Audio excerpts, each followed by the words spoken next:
it's that time for me to do my video diary for this week. I changed locations. I may sit in this specific location going forward because those is gorgeous, gorgeous girls. Okay, but this week's video diary, I wanted to talk about some things that I've noticed about my personality over the past 2 weeks. So, all of these plants behind me that you see are new, not over here, but on this side. These are all new. And I realized this week, after I thought about how many plants I bought over the past 2 weeks, that I will dive fully into something, back off, and then dive fully into it again. I collect plants in random spurts where I'm like, I want all these plants, and I buy like 20 plants at a time. And then I don't buy plants for like a month or two, and then I do it again. And it's not because I don't have the willpower to not buy the plants.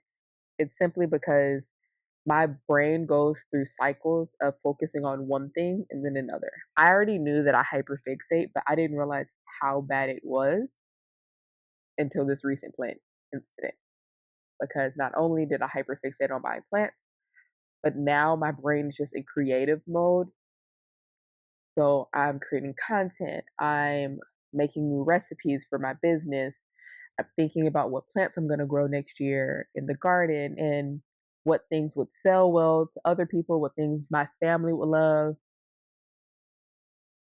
And then I guarantee by the time February rolls around, my brain is going to be like, okay, time to relax. It's a thing that I've noticed over the years and my family warns me about all the time because when I tend to have these cycles, I'll burn myself out.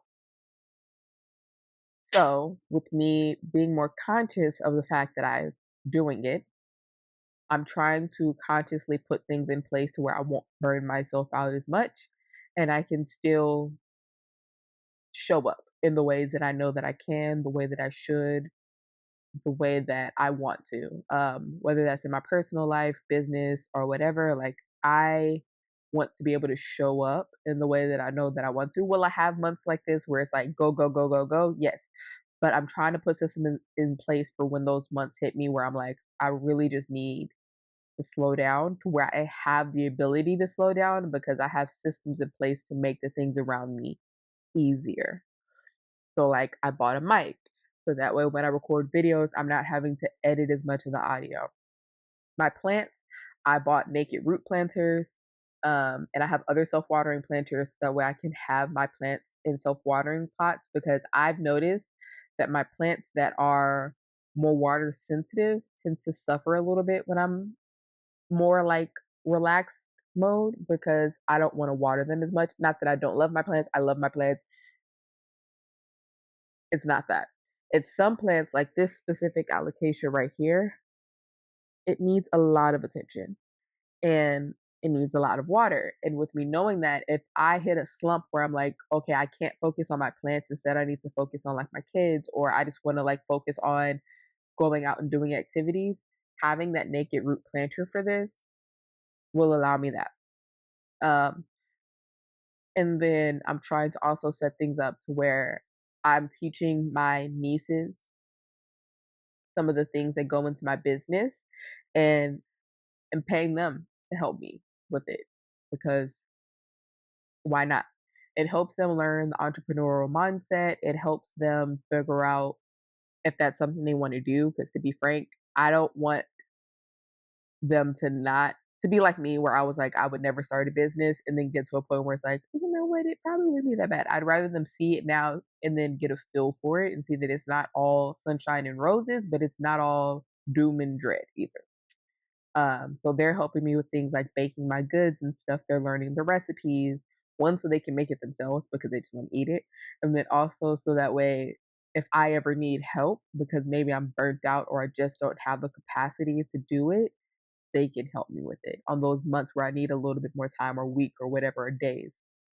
Um, I also have now a structured system of saying I'm only going to do events like pop up events on certain days So I'll do pop-up events on Saturdays going forward, and occasionally I'll sprinkle one in on the Sunday, but most of my events will be on Saturdays, and then I'll do orders that people can pick up or I can deliver to them other days. But it's not going to be huge orders because if I have a huge custom order, I'm going to rework my schedule a little bit, which is fine. But a lot of the people that order from me order small batches of things, and I love that. I appreciate that. I appreciate anything.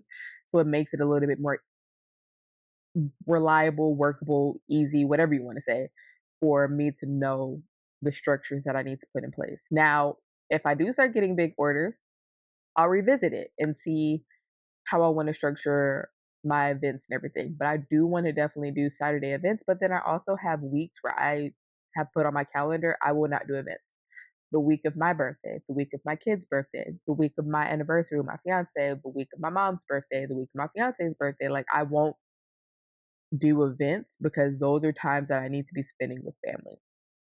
Um, the holidays are a little tricky because that's when you make like a good chunk of money when you're doing these pop-ups, but at the same time, I'm not going to overwork myself in the holidays to where I can't enjoy it. Like, I don't have any events this week. I'm pretty much done with the custom orders that I have. I just have to do like a couple of cookies and I'm done with the custom orders. So I'm focused on things that I'm doing for my family for Christmas, and then I don't have another event until the Sunday after Christmas.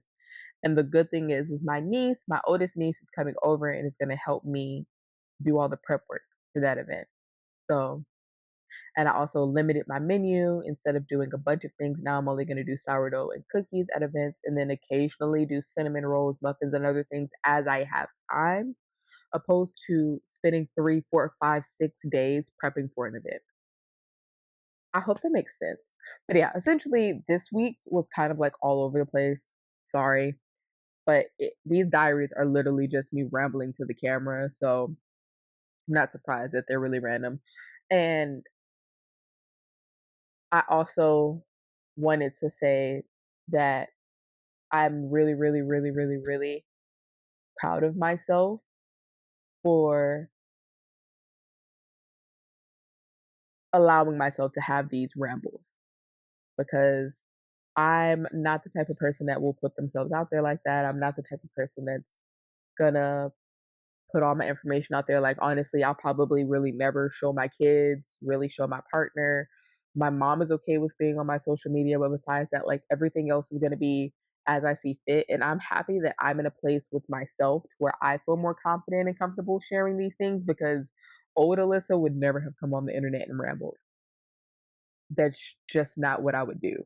I would be like, "Oh no, like people are gonna judge me for this," or what if somebody that I see knows that I do this and they like I no longer care. I never really cared about what other people thought. It was more so I didn't want people to invade my privacy. But I'm at the point now where I'm like, I don't care. I'm not gonna put anything that would allow you to invade my privacy out there. And if you know me and you wanna say something, go for it. But just know I really don't care. Plain and simple. I am too old with kids, a partner, a happy life to going back and forth with people on the internet or people within my family. And it's taking a lot for me to get to this point. A lot of ups and downs. So, yeah, this was a little bit of a ramble, but that's what these video diaries are going to be. And I will be posting some content soon about starting some more seeds because I have the rest of my seeds. And I'm going to actually do a more in depth video with those, explaining what seeds I'm starting and why I'm starting them. I think that'd be very interesting to see it from a different perspective. 'Cause I don't see a lot of people post garden content here in Texas, especially in Houston. I don't see it a lot. Um, so it'd be really nice to just have that availability and like when someone's asking me about seeds, I can reference them to one of the videos. And then I also really want to show some of the things that are growing really well in my garden. Now, my garden right now is a complete and utter mess. Today, I stabbed myself in the foot 16 times because I was cutting my pomegranate tree back. Notes, if you ever get a pomegranate tree, get one without thorns. But yeah, I stabbed myself in the foot, in the hand, in the leg, and everywhere, cutting my pomegranate tree back because it was getting too tall. But yeah, my garden's a mess, but I do have things that are growing and producing really well in my garden. So I do want to do a video showing what's growing well, what I planted, and then possibly record a video of me planting. I have some shallots and leeks from Dixondale Farm that I'm gonna be planting out, I also think I'm gonna take a video of that when I set those out and post that as well. But if you made it to the end, thank you so much. Thank you for listening to me ramble. Thank you for being here and being supportive.